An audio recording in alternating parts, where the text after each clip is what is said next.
And still, we wait. LeBron's looming decision. We enter day 20 for those of us keeping track of the future Hall of Famers free agency. So let's check in with our senior NBA insider, Shams Charania. Shams, happy Monday to you. Thank you so much for joining us. When, my friend, can we expect a decision from LeBron? Look, we're on week 4 now, I believe, and everyone in the NBA is waiting on LeBron's decision, his choice now. And I spoke to Rich Paul, his longtime agent, this morning, and Rich Paul made it clear to me that the choice is LeBron James's right now. It's up to him on a choice of which team he wants to play for. All of the information is in. The teams are set. Everyone's made their moves. There is no decision, no choice yet. There's no timetable on a choice as of yet, but we know the teams. Cleveland, Miami, Philadelphia, Golden State, Minnesota, all are waiting on this. This has a domino effect around the league with other free agents as well. My understanding, though, over the last couple of weeks is that the focus has been primarily, though, on the Eastern Conference teams being Cleveland, Miami, and Philadelphia. And we all continue to wait. Yes, we do. And we know that the last 8 years that LeBron James was in the Eastern Conference, he made it to the NBA Finals each one of those 8 years. But for now, Shams, you and me, our vacations will also have to wait until LeBron James makes this decision. We'll continue to check in with you as this unfolds. But bringing it back inside our Los Angeles studios, Kendrick Perkins beaming in from Houston, Dave McMenamin, Anscapes, Mark Spears, Shanae Ogumake. Dave, you were at FanFest last week. You were with LeBron James. You had a chance to speak to him a little bit. What did we learn? What do we know? What we did learn is that the end is not near. You mentioned the Odyssey in the opening. Of the decision or no, the end of no spoilers, please. I haven't watched it. Oh, yeah, Shanae said no spoilers for the Odyssey. It's a minor spoiler. It just keeps going and going and going. And he made it clear that the Swan Song is not upon us. Okay. If he plays next year, that's not the farewell tour.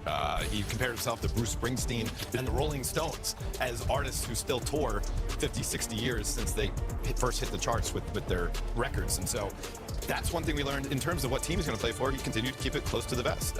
He had some fun with it. He said trust the process. The crowd went nuts on Friday. On Thursday, he said, I hear Warriors, I hear Philly, I hear Miami from people yelling it out from the crowd. He's not let anything. What he did do was echo what he said after Game 4 in the OKC series. It's like, I want to be in a competitive environment where I wake up every day and I want to pour myself into the work, and we're all working towards a common goal. And that remains the same thing. Right, and that's where you get maybe the Eastern Conference conversation when you talk about being competitive, giving yourself the best chance to win. Perk, we saw you out there at FanFest too. Did you get a chance to talk to LeBron? No, I did not. Matter of fact, I haven't spoken to LeBron in about a year and a half since he unfollowed me on social media. But look, listen, I don't know where he's going. I've been getting stopped. I was stopped in the airport. I was stopped at the FanFest, and everybody's like, "Oh, Perk, I know you know." And I was like, "No, I don't." But it got me to thinking, right? Since everyone is sitting up here making their pitch, how about I make a pitch for us at NBA Today at ESPN? Hey, bro, you don't really need to play anymore. You don't need to play anymore. You're really good at breaking down the game. You have a high IQ for the game of basketball, and I'm pretty sure that over here at the worldwide leader, the Mouse, we can pay you more than vet minimum. You know what I'm saying? We can pay you more than vet minimum. How about you go ahead and close this chapter of your career and start your new one? We're waiting on you, my brother. You see what Tom Brady is doing? All GOATs have the transition of doing something great and moving on. Maybe the time is now. Well, Perk, you might be still blocked on social media by LeBron. I did say hello, and it was nice to see him. But I also saw James Harden when I was hosting the Fanatics Fest stream, and I was like, James, what's your pitch? Because you are at the top of the list. A lot of people feel like Cleveland could be an opportunity. And he said, basically in different words, I'm paraphrasing, what's understood need not be explained. Cleveland is home. You don't even need to pitch him. He understands what the circumstances are. But also, when James came, he knew what the expectation was. The one where he said that people were like, hold on, wait a minute. He said, I'm going somewhere to win a championship. That was pre-LeBron James. Now you add potentially LeBron James to the mix there. I think that's the expectation. You can compete. You're in the Eastern Conference. But most importantly, as James Harden said, I am home. So, reading into the tea leaves here or there. But we'll see where the chips fall. Well, shoot, you got a bag at FanFest. Perk got a bag at FanFest. Dave was at FanFest. I didn't get a bag. Me and Malika was in L.A. Malika probably could have got a bag at FanFest, too, but she was busy. I didn't get nothing. But what I did hear is one NBA head coach, and this is Dave, I'm sorry, this is just the latest, whatever. Said Philly, Cleveland, or Golden State is what they heard. And that's what I heard, the latest thing, which means nothing. It's nothing or everything to one of those teams. If they end up with Mark, everyone's having the same conversation. The Rich Paul, LeBron James, they control the information, and my understanding, they're not giving too much to anyone right now. And so we're all just trying to figure out what instincts, conjecture, other conversations, what it all means. Hey, at what point do you think teams just say, like, you know what, we can't wait anymore, we got to start making moves?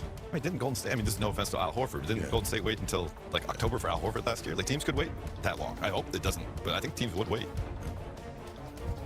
And he shouldn't rush the process. And Dave, I want to ask you this, because I'm getting the same energy and the same vibes that Sean just said about Rich Paul. It's like, usually Rich Paul has a pretty big influence in the decision making when it comes to anything that LeBron James does. I think at this point, I believe I know that Rich Paul don't know. I believe that Rich Paul is literally waiting on LeBron, and I think LeBron really, honestly, hadn't made a decision. I think he may have taken a step forward, and then all of a sudden he had to rethink things, or he got another voice note. But we're back here again on the start of a new week on a Monday, and I honestly could sit up here and say that LeBron James probably hasn't made a decision yet on where he want to go, and Rich Paul don't even know. Can you agree to that? I mean, I talked to Rich on Friday, and the way he described it to me was that there are no perfect options. And so obviously that means there are still many strong possibilities. But, my response to Rich was like, nothing in life is perfect. And so he's got to figure out what it's going to be for the end. Now I'm curious, because all of us, with the exception of Mark and Malika, we're pounding the pavement in New York at Fanatics Fest. And in our multiple conversations, there was one team that kind of had some momentum that was a little bit surprising to me, because I would say a week ago it was clearly Cleveland. You're saying but Miami. I'm saying Miami. So Perk, don't you feel like Miami amongst conversations came up like, oh, don't sleep on them? Because when you look at the basketball of it all, he has probably the greatest opportunity to make an impact if he's playing the 1, the 2, or 3 where he normally feasts. Whereas these other teams, he's going to have to slot in with more so of a stacked backcourt per se. Did you hear Miami? Because that was like kind of emerging for me. I did hear that Miami's at the top of the list, but I will say this. If LeBron James does pick Miami or is considering Miami, I know Pat Riley, D. Wade, Udonis Haslem, Eric Spoelstra, those guys are not the ones that's going to get it done. I don't know if Giannis has picked up the phone to call LeBron yet, or if he's planning on doing it. But we're at the point where I feel like the heavy hitters from each organization, Steph Curry, Donovan Mitchell, Giannis, obviously we didn't heard reports already from the Warriors, from Steph. Those guys are the ones. If Miami wants some real motion, Giannis already done his press conference, so he's there. He has to pick up the damn phone. That's what LeBron James wants. He want to hear from Giannis. He said we're waiting on one more. He want to hear from the top dog. He did hint at it. Mark and I were talking about this before we started the show. If you think of all the teams, or the finalists, right?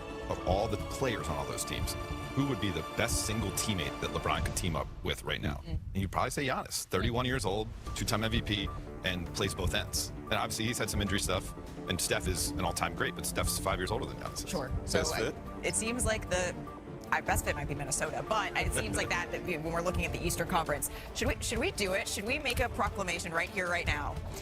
Should we? Are we going to continue? Should we say right now we're not going to lead the show with LeBron until a decision?